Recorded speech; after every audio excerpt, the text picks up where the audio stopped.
पावन चरित्र है श्री भक्त गोपाल चरवाहे का। पहले ऐसा हुआ करता था कि सबकी गायें जैसे चराए तो सब लोग अन्न आदि जो है उसके घर भिजवा देते थे और गायें छोड़ देते थे। वो ग्वाला ही कहा जाता था। सैकड़ों लोगों की गाय चराता था, उसके घर में अन्न आदि जो आवश्यक सामग्री है भिजवा दी जाती थी। ना तो एक अक्षर वो पढ़ा लिखा था और ना कभी उसने भगवान का नाम या कोई चर्चा सुनी थी। उसके कोई परमार्थ से संबंध ही नहीं था। बस गाय चराते थे, जंगल में रहते थे, पत्नी भोजन पहुंचा देती थी और परिवार चलाने के लिए गांव के लोग दे देते थे अन्न, क्योंकि सबकी गाय चराते थे।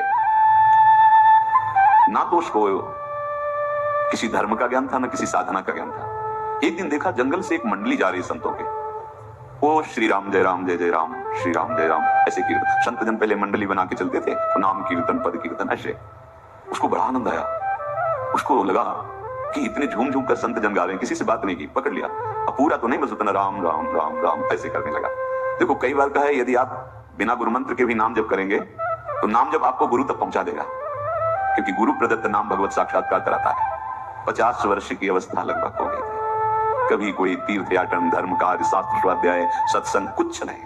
देखो कृपा, विश्वास।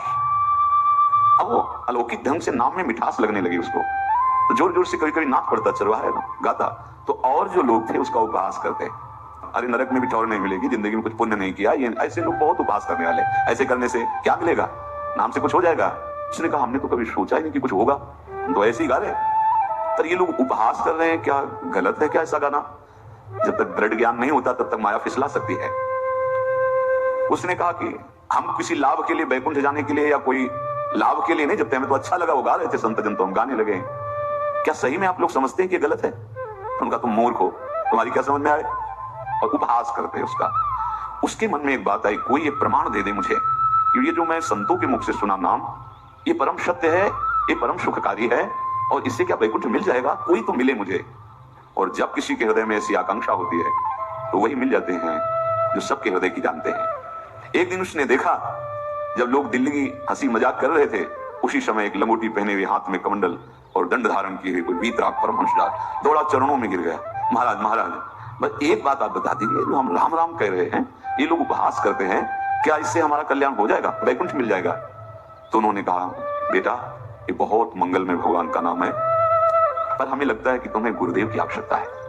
ये तुम गुरु कृपा पात्र बन जाओ तो इन उपहास करने वालों की बातें तुम्हारे मन में नहीं लगेंगी और निश्चित तुम्हें भगवत साक्षात्कार हो जाएगा।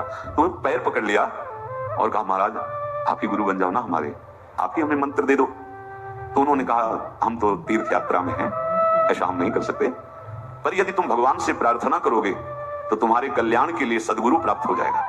इसलिए जैसे कोई पूछते किसको सदगुरु बनाऊं, तुम कहते किसी को नहीं, पहले भगवान को मानो, श्री हरि को, जगत गुरु श्री कृष्ण को, फिर उनसे प्रार्थना करो कि यदि आप आवश्यक समझते हो कि सदगुरु के रूप में आप आकर के हमारा कल्याण करेंगे तो मुझे पहुंचा दो, या आप स्वयं आ जाओ। मैं नहीं खोज कर पाऊंगा, मेरी वो दृष्टि नहीं है कि मैं किसी महापुरुष को पहचान सकूं। मैं तुमसे सत्य कहता हूं, सदगुरु की जो शरण में हो गया तो उसके जीवन नौका की डांट सदगुरु अपने हाथ में ले लेते हैं। फिर उसको कोई भय, कोई उपहास, कोई लज्जा नहीं सताती। वो सुखपूर्वक इस दुखद अपार संसार समुद्र से पार हो जाता है। पर बेटा तेरे ऊपर भगवान की बड़ी कृपा है, क्योंकि तू संतों को मानता है। तू मेरी बात पर विश्वास कर ले, अंदर से तू एकांत में रो, तुझे सदगुरु मिल जाएंगे। अब ऐसा कहकर वो अपने राह में चले तीर्थ यात्रा के लिए।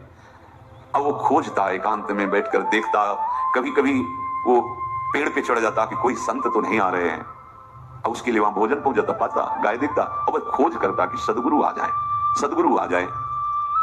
बहुत समय व्यतीत हुआ पर उसका विश्वास नहीं टूटा कि संत ने कहा था कि तुम भावना करो कि सदगुरु आ जाएंगे। भगवान सदगुरु बनकर के आए, वही है सदगुरु। देखा सामने से बड़े तेजस्वी महात्मा बड़े तीव्र गति से आ रहे हैं। वो दौड़ा, गुरुदेव गुरुदेव, चरणों में लौट गया।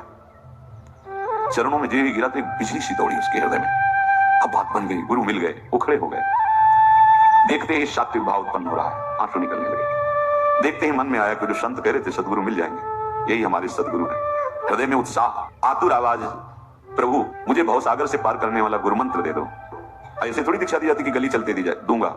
जा पहले स्नान करके आ, फिर एकांत स्थान में बैठेंगे, फिर तेरे को उपदेश देंगे। बोला महाराज मैं जंगली आदमी हूँ, गाय चराता हूँ, हमारा घर बार से कोई आना जाना नहीं है, भोजन आ जाता है। संत ने कहा अच्छा स्नान कर, स्नान करके एक पेड़ के नीचे, भाई मैं तुझे कुछ नियम दूंगा, कुछ शर्त। तो महाराज गंवार आदमी है, ना हम आपका कोई नियम पालन कर पाएंगे, ना कोई व्रत पालन कर पाएंगे, ना कोई साधना कर पाएंगे। आप देख लो हमारी हालत, 50 साल का हूं, पढ़ा लिखा बिल्कुल नहीं, कोई धर्म कर्म नहीं जानता, गाय चराता हूं, मुझसे बहुत बातें नहीं सदेंगी। अगर एक कोई बात बता दो तो प्रण करता हूं जिंदगी में प्राण त्याग सकता हूं, पर एक बात कोई, एक नियम कोई दे दो। हमें बहुत नियम तो नहीं समझ में आए, एक कोई बात बता दो कि ऐसा कर लेना और मंत्र जपना, तो हम प्राण त्याग सकते हैं, पर आपकी आज्ञा उल्लंघन पर बहुत हम बातें नहीं मान पाएंगे, क्योंकि हमारा इतना ज्ञान नहीं है। गोपाल के वचन सुन करके बहुत प्रसन्न हुए संत भगवान। एक नियम तुझे देता हूं, हमारे आराध्य देव श्री कृष्ण है, गोविंद है, आज से तुम्हारे आराध्य देव गोविंद के, हाँ श्री कृष्ण के, बिना उनको पवाए तुम्हें पाना नहीं है, बस यही तुम्हारे लिए नियम है। तुम्हारे पास जो आए, सूखी रोटी, दूध, छाछ, जो भी, बिना उनको पवाए पाना नहीं है। सीधा सरल आदमी, गुरुदेव प्राण चाहे चले जाएं, बिना उनको पवाए आज के बाद कभी जिह्वा पे कुछ नहीं जाएगा, ऐसा गुरुजन आदेश करते हैं वैष्णव मार्ग के पथिकों को कि जल भी बिना अर्पित किए मत पियो। अगर आप बिना अर्पित किए पीते हैं तो आपकी बुद्धि में इष्ट देव के प्रति ममत्व तो नहीं आ पाएगा, नहीं आ पाएगा। अब तो गोपाल नाच पड़ा कि गुरु मिल गए, गुरु मंत्र मिल गए और इष्ट का पहचान मिल गई। उसी समय घर से भोजन आया, भाई कभी चटनी रोटी, ऐसे ही बैठा एकांत वृक्ष के नीचे, आओ गोविंद भोग पाओ। अब गोपाल विचार में लगा कि आ तो रहे हैं ही नहीं, और गुरुजी ने कहा बिना पवाए पाना नहीं। पूरा दिन व्यतीत हो गया।